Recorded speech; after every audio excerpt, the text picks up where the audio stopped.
Et aujourd'hui, ce dimanche, c'est le dimanche dans le calendrier de la Pentecôte. Alors, bon, je pense que tout le monde ici sait de quoi on parle quand on parle de la Pentecôte. Mais j'ai regardé quand même sur Internet s'il n'y avait pas des sondages et j'ai trouvé, je ne sais plus en quelle année, mais que le sondage avait été fait parmi les Français et que c'était un sondage pour voir un peu ce qu'il y a des fêtes chrétiennes dans l'esprit, ce qui reste dans l'esprit des Français. Et quand on parle de Noël, à peu près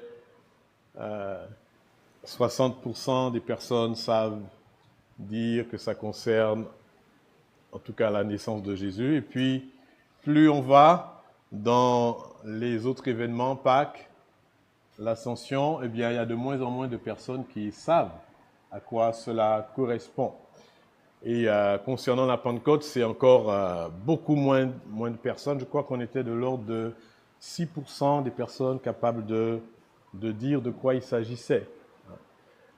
C'est parfois triste de voir que même culturellement, on perd toutes ces choses qui étaient présentes il y a des décennies en avant, au moins dans la pensée des gens, on savait repérer.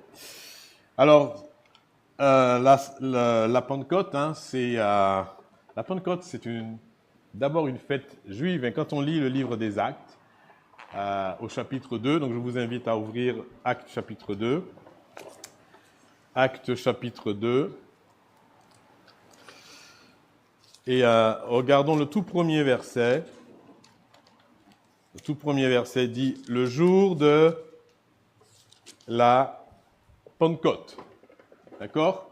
Donc, cela nous dit que la Pentecôte existait déjà. Il y avait déjà quelque chose qu'on appelait la Pentecôte avant même l'événement qui vient se situer ce jour-là.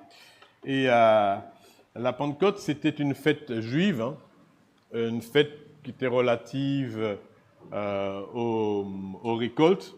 Elle est appelée parfois la fête des semaines, ou bien aussi on trouve la fête des moissons. De plus en plus, j'ai lu que cela était aussi par les Juifs utilisé pour célébrer le don de la loi au Sinaï. Mais si vous lisez, par exemple, on ne va pas prendre le temps de faire tout ça, mais Lévitique 23:15, et puis les versets suivants, il est question de cela. Depuis le lendemain, je vous lis, du sabbat, du jour où vous apporterez la gerbe pour être agitée de côté et d'autre, vous compterez 7 semaines entières, ça s'appelle la fête des semaines, 7 semaines entières. Vous compterez 50 jours jusqu'au lendemain du 7e sabbat et vous ferez à l'Éternel une offrande nouvelle. Et ces 7 semaines venaient après la célébration de la Pâque. Donc, la Pentecôte, on dit 50 jours après. Pentecôte, ça veut dire 50, mais 50 jours après Pâques. Et c'est combien de jours après l'Ascension? 10 jours. 10 jours après l'Ascension. Et l'Ascension, c'est combien de jours donc après Pâques? Il faut faire le calcul. 40. Jésus est resté 40 jours. Ensuite, il est monté au ciel. On a vu ça la semaine dernière. Et puis 10 jours après, eh bien, il y a eu cet événement qui s'est produit le jour de la Pentecôte. Et maintenant, quand on dit la Pentecôte, eh bien, l'événement est confondu et est devenu l'événement principal. Donc, on pense à la venue, bien sûr, du Saint-Esprit sur les apôtres et puis la naissance de l'Église. Alors, je vous invite à lire ensemble Actes chapitre 2. Actes chapitre 2. Et puis, ce que nous voulons faire, c'est considérer juste un ou deux aspects de la venue de l'Esprit, la Pentecôte, et le lier cela à la Pentecôte. Et j'ai intitulé cette étude « La Pentecôte et le baptême du Saint-Esprit », parce qu'il s'agit un petit peu de cela, de l'Esprit qui est répandu sur les apôtres. Alors, on va lire le texte, Actes, on va lire jusqu'au verset, chapitre 1, et puis on va lire jusqu'au verset 21. Le jour de la Pentecôte, donc Actes chapitre 2, le jour de la Pentecôte, ils étaient tous ensemble dans un même lieu. Tout à coup, alors on parle des apôtres et probablement des 120 qui étaient avec eux aussi, hein. Tout à coup, il vint du ciel comme un bruit, comme celui d'un vent impétueux, et il remplit toute la maison où ils étaient assis. Des langues, semblables à des langues de feu, leur apparurent, séparées les unes des autres, et se posèrent sur chacun d'eux. Ils furent tous remplis du Saint-Esprit, ils se mirent à parler en d'autres langues selon que l'Esprit leur donnait de s'exprimer. Or, il y avait en séjour à Jérusalem des Juifs, hommes pieux, de toutes les nations qui sont sous le ciel. Au bruit qui eut lieu, la multitude accourut, et elle fut confondue parce que chacun les entendait parler dans sa propre langue. Ils étaient tous dans l'étonnement et la surprise, et ils se disaient les uns aux autres, « Voici, ces gens qui parlent, ne sont-ils pas tous galiléens? Et comment les entendons-nous dans notre propre langue, à chacun dans notre langue maternelle? Parthes, Mèdes et Lamites, ceux qui habitent la Mésopotamie, la Judée, la Cappadoce, le Pont, l'Asie, la Phrygie, la Pamphylie, l'Égypte, le territoire de la Libye voisine de Cyrène, et ceux qui sont venus de Rome, juifs, prosélytes, crétois et arabes, comment les entendons-nous dans nos langues, parler dans nos langues des merveilles de Dieu? Ils étaient tous dans l'étonnement, ne sachant que penser. Ils se disaient les uns aux autres, « Que veut dire ceci ?» Mais d'autres se moquaient et disaient, « Ils sont pleins de vin doux. » Alors Pierre se présenta avec les 11, éleva la voix et leur parla en ces termes. « Hommes juifs, et vous qui séjournez à Jérusalem, sachez ceci et prêtez l'oreille à mes paroles. Ces gens ne sont pas ivres comme vous le supposez, car c'est la 3e heure du jour. Mais c'est ici ce qui a été dit par le prophète Joël. Dans les derniers jours, dit Dieu, je répandrai de mon esprit sur toute chair. Vos fils et vos filles prophétiseront. Vos jeunes gens auront des visions et vos vieillards auront des songes. Oui, sur mes serviteurs et sur mes servantes, dans ces jours-là, je répandrai de mon esprit et ils prophétiseront. Je ferai paraître des prodiges en haut dans le ciel et des miracles en bas sur la terre, du sang, du feu et une vapeur de fumée. Le soleil se changera en ténèbres et la lune en sang avant l'arrivée du jour du Seigneur, de ce jour grand et glorieux. Alors quiconque invoquera le nom du Seigneur sera sauvé. Voilà, donc ce que dit Pierre, l'apôtre Pierre ici, on ne va pas commenter l'événement lui-même, mais considérer la question que posent ces Juifs pieux qui sont là, qui entendent parler des merveilles de Dieu dans leur langue, et puis qui posent la question, mais qu'est-ce que ça veut dire, hein? Qu'est-ce qu'il faut comprendre dans cela?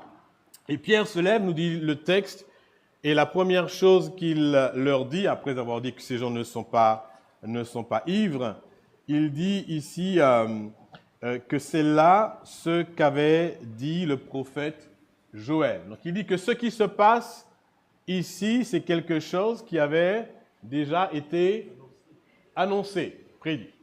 Et donc, cela nous dit que la venue de l'Esprit, n'est-ce pas, était déjà prédite dans l'Ancien Testament, et c'était une promesse de Dieu.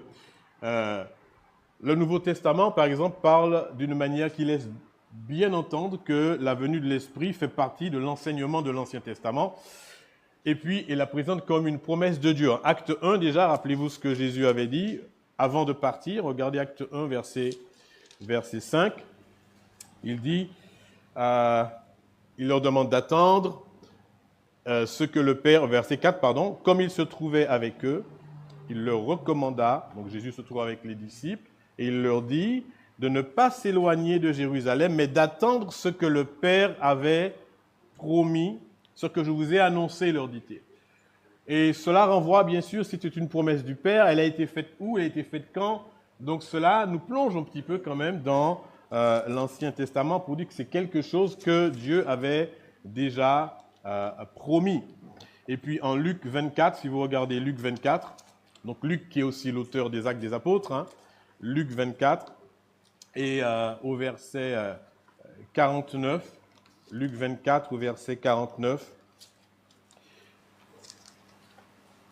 Luc 24, 49, on peut lire « Et voici, dit Jésus, j'enverrai sur vous ce que mon Père a promis, et vous restez dans la vie. » Donc c'est la même chose ici. Hein. Donc Jésus avait déjà dit cela à ses disciples une première fois, et il le redit encore juste avant de les quitter. La venue de l'Esprit est une promesse que Dieu a faite. Mais imaginez qu'on vous demande de trouver dans l'Ancien Testament où est-ce que il y a des allusions à la venue de l'Esprit. Quel prophète en parle? Mais il y en a quand même quelques-uns. Je vous donne juste quelques versets qu'on peut lire ensemble. Hein.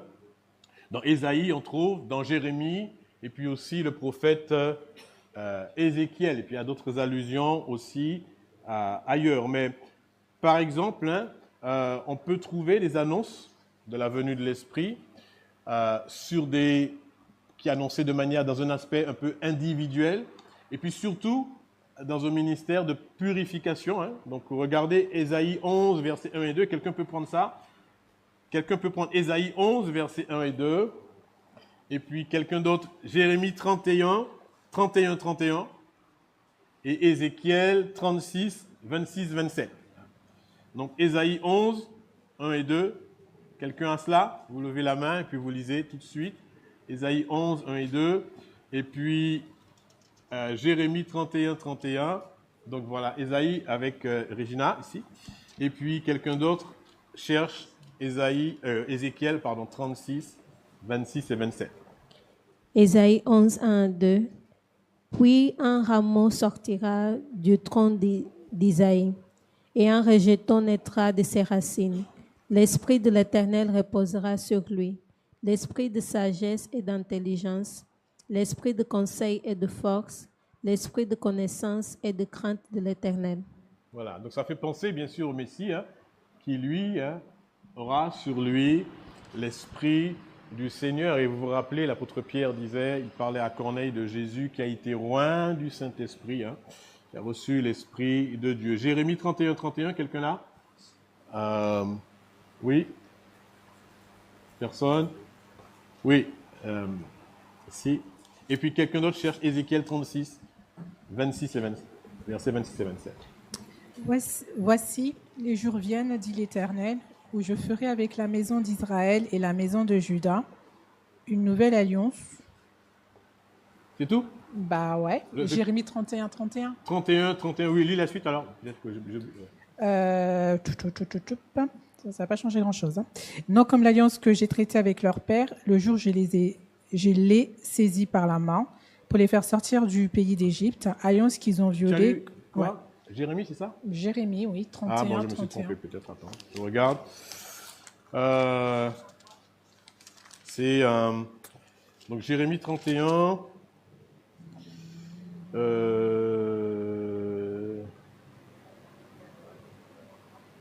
Peut-être, ouais, pas grave. 33 dit, voici l'alliance que je ferai avec eux, mais après ces jours-là, dit l'Éternel, je mettrai ma loi, voilà, au-dedans d'eux, je l'écrirai dans leur cœur, et je serai leur Dieu, et ils seront mon peuple. Mais il n'y a pas vraiment l'allusion, bon, peut-être que je me suis trompé ici. C'est pas grave, on va lire Ézéchiel 36 alors, hein, 36, et versets 26 et 27. Je vous donnerai un cœur nouveau, et je mettrai en vous un esprit nouveau. Voilà. J'ôterai de votre corps le cœur de pierre, et je vous donnerai un cœur de chair. Je mettrai mon esprit en vous, et je ferai en sorte que vous suiviez mes ordonnances, et que vous observiez et pratiquiez mes lois. Voilà, merci. Donc là, je mettrai en vous un esprit nouveau, hein, dit le prophète Ézéchiel ici. Hein. Et puis on trouve aussi, bien sûr, l'annonce de la venue de l'Esprit comme quelque chose de collectif, hein, qui va concerner un peu le peuple de Dieu. Donc je vous lis Ézéchiel 11, versets 19 et 20 par exemple, ça c'est une, mais il y en a d'autres. Hein. Ézéchiel 11, verset 19. Verset 19. Ézéchiel 11, 19. Oui, il dit, « Je leur donnerai un même cœur et je mettrai en vous un esprit nouveau. J'ôterai de leur corps le cœur de pierre et je leur donnerai un cœur de chair afin qu'ils suivent mes ordonnances. » Donc ça ressemble à ce qu'on a lu déjà. Hein, et qu'ils observent et pratiquent mes lois. Et ils seront mon peuple et je serai leur Dieu. Donc il y a ici, là, quelque chose qui concerne collectivement le peuple de Dieu. On pourrait trouver d'autres allusions encore hein, ailleurs. Mais on voit donc que cette venue de l'Esprit était annoncée dans l'Ancien Testament.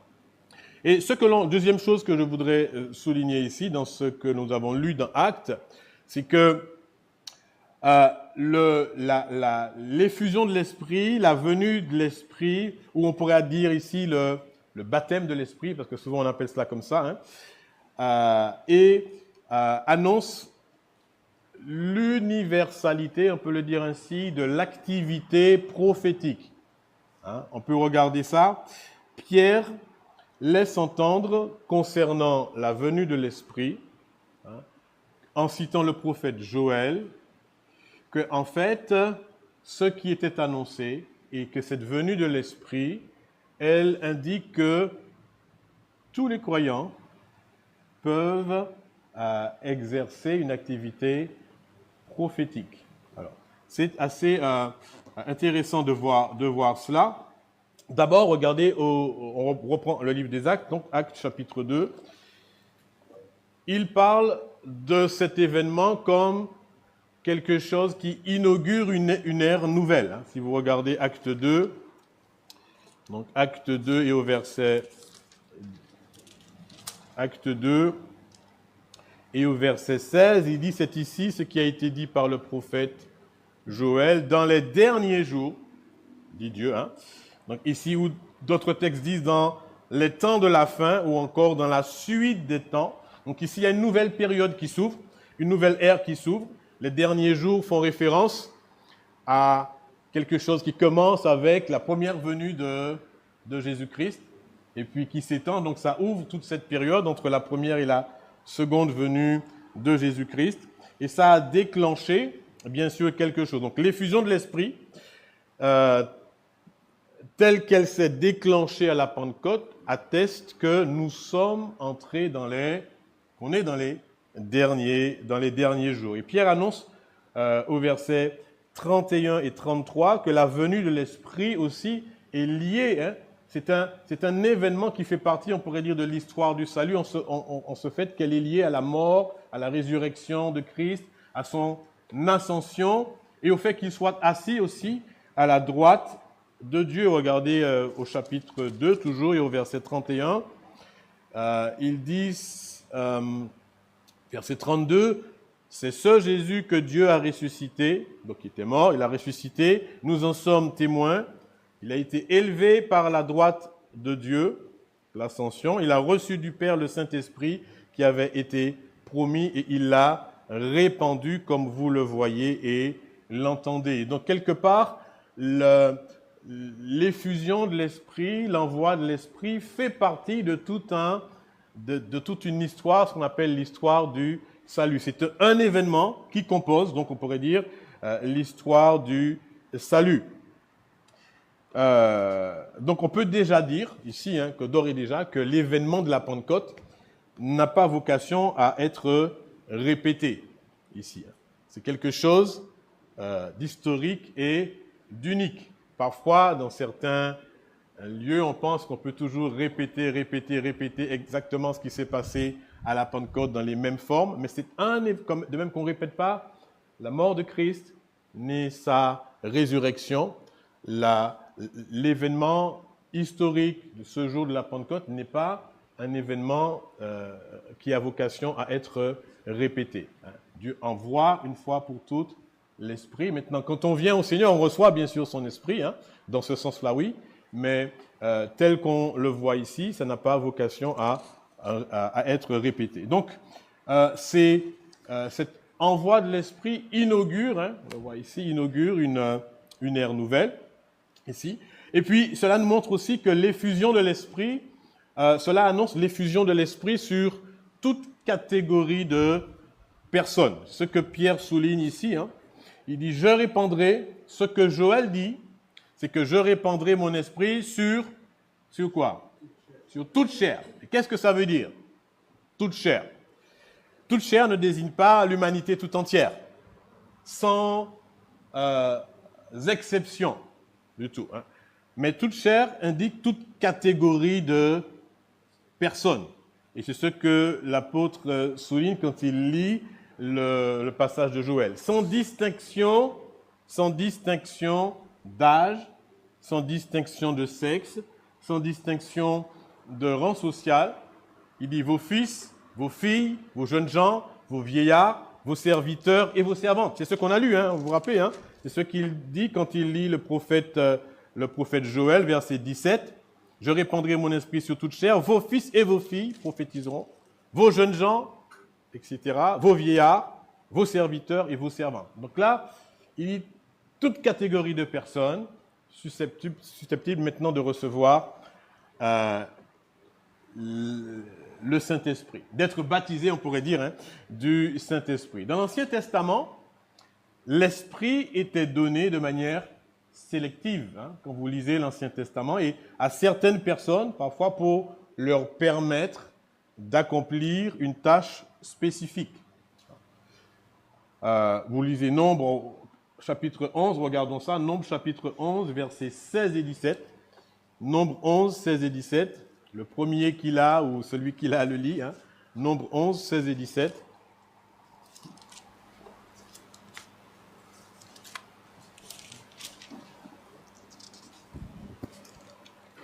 Quelqu'un là? Oui. Bien. Nombre 11, 16 et 17. L'Éternel dit à Moïse, « Assemble auprès de moi 70 hommes des anciens d'Israël, de ceux que tu connais comme anciens du peuple et ayant autorité sur lui. Amène-les à la tente d'assignation, et qu'ils s'y présentent avec toi. Je descendrai, et là je te parlerai. Je prendrai de l'esprit qui est sur toi, et je le mettrai sur eux, afin qu'ils portent avec toi la charge du peuple, et que tu ne la portes pas à toi seul. » Voilà, on a ici un exemple, parmi d'autres, on pourrait en trouver d'autres ici, où on voit Dieu qui dit « Je prends de l'esprit qui est sur toi et je le pose sur eux aussi, afin qu'eux puissent accomplir aussi la tâche, qu'ils puissent prendre une part de la charge. » Ils avaient besoin de cette direction de l'esprit pour accomplir ce ministère, mais on voit que voilà, Dieu le prend et puis après il dit « Mais ici, il les met. » Donc s'il le fait, c'est qu'il ne l'avait pas auparavant ici. Donc c'est ce qu'on peut souligner. Mais la Pentecôte, donc ce que Pierre dit maintenant, c'est qu'à la Pentecôte, eh bien c'est cette réalisation de la prophétie que maintenant l'effusion de l'Esprit serait sans restriction. Pas une partie de personnes seulement, mais sans restriction.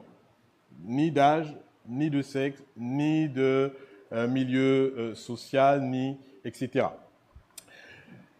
Autre chose encore, donc il montre que non seulement l'esprit peut reposer maintenant sur tous, mais que l'activité prophétique, eh bien, est accessible aussi à tous. Regardez ce qu'il dit, je reprends encore Actes chapitre 2, ici. L'apôtre Pierre dit, dans ces derniers jours, dit Dieu, je répandrai de mon esprit sur toute chair. Et qu'est-ce qui se passe? Vos fils et vos filles prophétiseront. Et puis à la fin aussi, un peu plus loin, il dit au verset 18 plutôt, il dit, oui, sur mes serviteurs et mes servantes, dans ces jours-là, je répandrai de mon esprit et ils prophétiseront. Alors si on lit le texte dans Joël chapitre 2, donc ça, c'est une citation du prophète Joël chapitre 2, versets 28 à 32, ou chapitre 3, ça dépend comment c'est numéroté dans votre Bible. Eh bien, cette dernière partie, et ils prophétiseront, n'est pas. On a l'impression que Pierre ici souligne vraiment ce que ça veut dire. C'est l'ensemble du peuple qui est amenés à exercer une activité prophétique. Ce que ces personnes qui sont là rassemblées à la Pentecôte entendent, ce qui les étonne, c'est quoi? C'est le fait d'entendre parler dans leur propre langue des merveilles de Dieu. Donc ils sont étonnés, ils se demandent, mais à quoi ça correspond tout le fait dans toutes ces langues qui sont parlées par des personnes qui sont galiléens et dont ce n'est pas la langue maternelle, et nous les entendons parler dans notre langue maternelle. Qu'est-ce que tout cela veut dire? Qu'est-ce que tout cela veut dire? Donc, leur question concerne les langues parlées, on pourrait dire.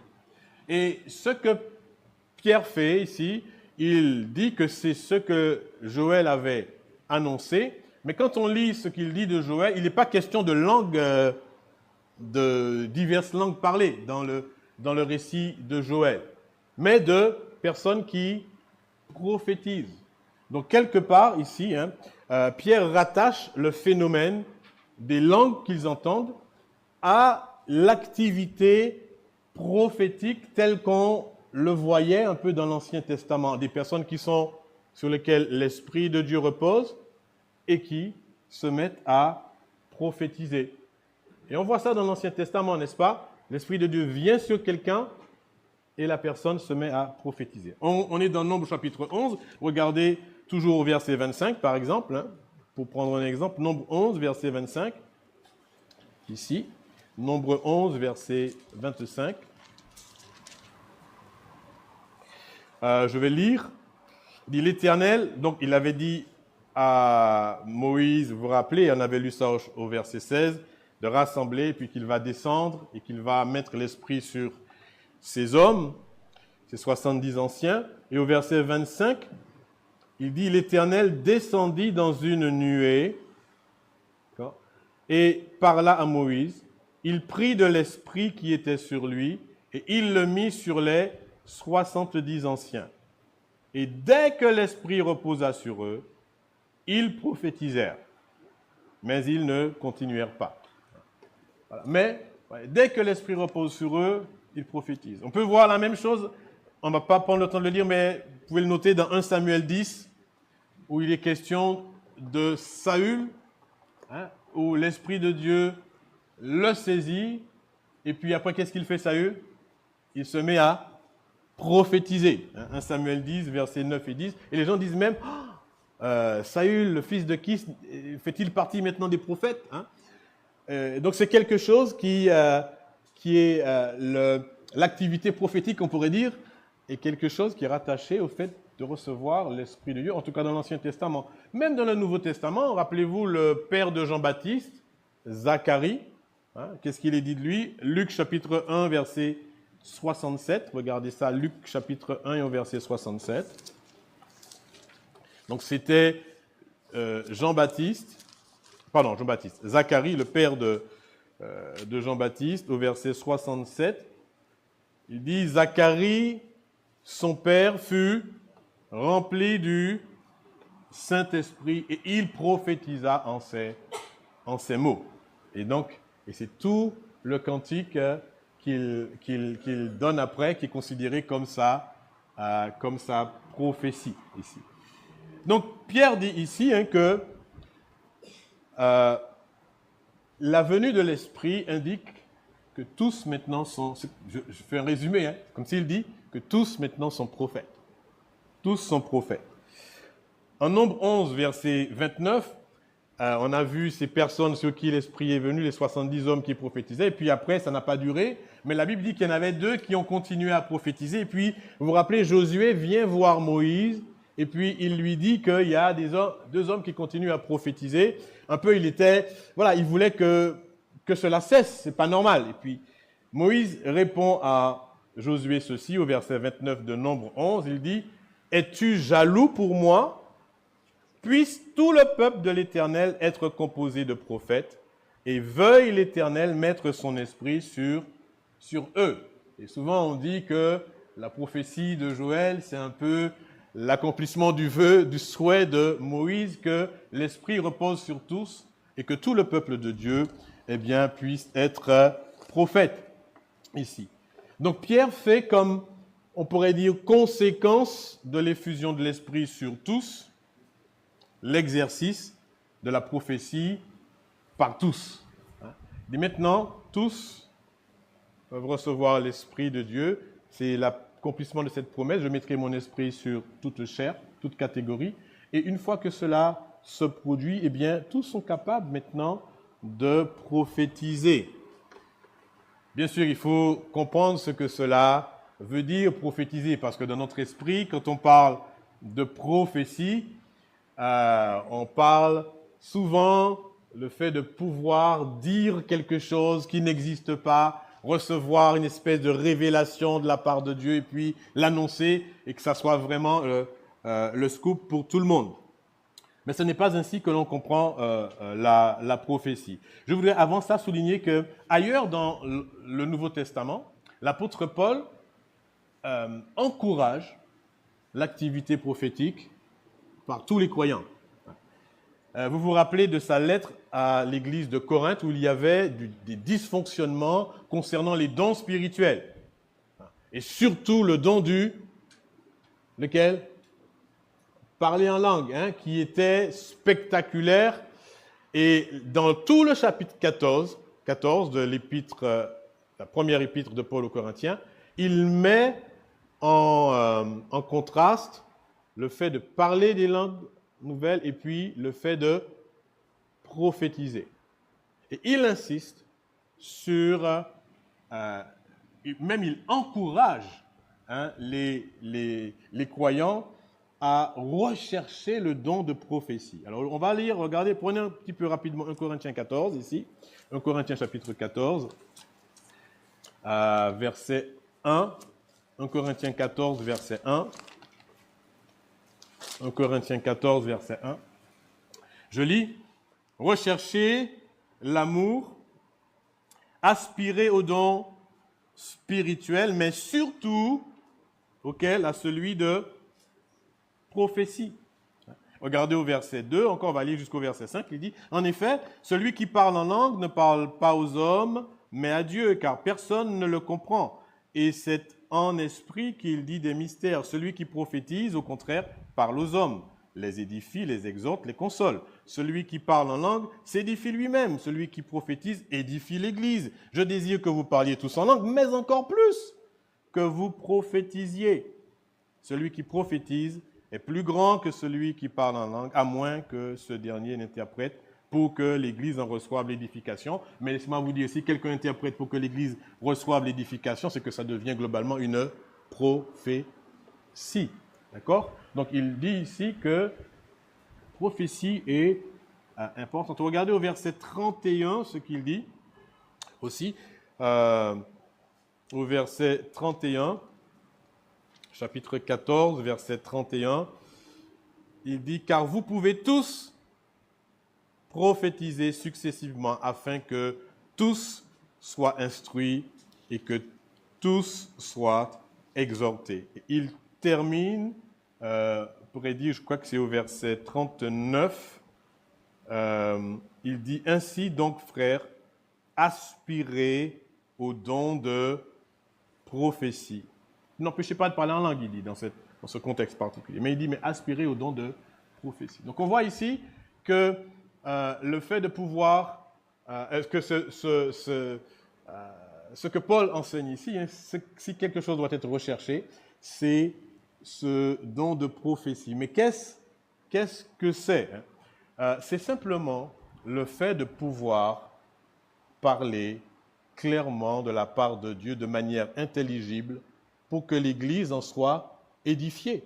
C'est ce que l'on voit dans tout le développement qu'il y a dans 1 Corinthiens chapitre 14. Et je vais vous lire d'ailleurs comment Parole de vie traduit Acte 2, verset 17, où Pierre rapporte la citation de Joël. Il dit, « Dieu dit, dans les derniers jours, je donnerai mon esprit à tous, vos fils et vos filles parleront de ma part. » Et c'est cela que l'Esprit fait. Il rend capable de parler de la part de Dieu, de transmettre la parole de Dieu. Ce n'est pas être dans un état où directement sans passer par l'écriture, on reçoit quelque chose de la part de Dieu, puis on parle. Non, mais il rend capable de l'exposer, de l'expliquer, de parler de sa part. Et la Pentecôte inaugure cette nouvelle ère-là ici. Hein. L'Ancien Testament le disait déjà. Hein. Donc je vais reprendre mon passage de Jérémie 31, 31, c'est peut-être là qu'il intervenait, hein, qu'a lu Luisante tout à l'heure. Jérémie 31. Jérémie 31. Et je vais lire hein, les versets 31 à 34. Il dit, voici les jours viennent, dit l'Éternel, où je ferai avec la maison d'Israël et de Juda une alliance nouvelle. Donc c'est l'alliance, la nouvelle alliance, d'accord, que Dieu veut contracter avec son peuple. Il dit, non, 32, comme l'alliance que je traitais avec leur père le jour où je les ai saisis par la main pour les faire sortir du pays d'Égypte, alliance qu'ils ont violée, quoique je sois leur maître, dit l'Éternel, mais voici l'alliance que je ferai avec eux. Après ces jours-là, dit l'Éternel, je mettrai ma loi en eux, je l'écrirai dans leur cœur, et je serai leur Dieu, ils seront mon peuple. Ce que Ézéchiel dit en parallèle, il rajoute que je mettrai aussi mon esprit en eux.